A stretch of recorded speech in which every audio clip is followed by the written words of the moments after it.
మనిషి పెళ్ళి, పిల్లలు, పుట్టుక ఇది వ్యక్తిగత జీవితానికి సంబంధించిన అంశం.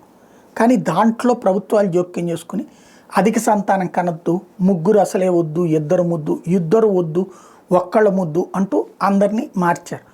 ఇప్పుడు చివరికి పిల్లల్ని కనలేని పరిస్థితులకు వచ్చేసిన తర్వాత ఇప్పుడేమో ఎక్కువ మందిని కానండి, 10 మందిని కానండి, 25 మందిని కానండి అని దేశమంతా పెద్ద ఎత్తున మాట్లాడుతున్న మన ఆంధ్రప్రదేశ్లో చంద్రబాబు గారు కూడా చెప్తున్నారు.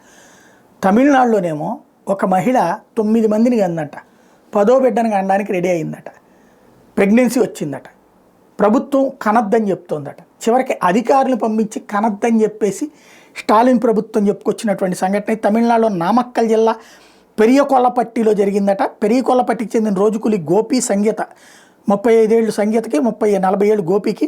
వీళ్ళకి 15 ఏళ్ల క్రితం పెళ్ళైంది. వాళ్ళకి 9 మంది సంతానం అంట. వీళ్ళల్లో ఒకళ్ళు మృతి చెందితే మరో చిన్నారిని దత్తతకి ఇచ్చారట. ఈ నేపథ్యంలో సంగీత మళ్లీ గర్భం దాల్చింది. ఈ విషయం తెలుసుకున్న బంధువులు ఆరోగ్యం దెబ్బతింటుందని, అందువల్ల అబర్షన్ చేయించుకోవాలని సూచించారు. వాళ్ళ సూచనతో మలసముద్రం ప్రభుత్వ ఆసుపత్రికి వెళ్ళిన సంగీత పరీక్షలు చేయించుకుంది. ఆ వెంటనే మనసు మార్చుకుని అబార్షన్ చేయించుకోకుండా ఇంటికి వచ్చేసింది. దీంతో అధికారులు ఆమెకి అబార్షన్ మీద కౌన్సిలింగ్ ఇస్తున్నారట.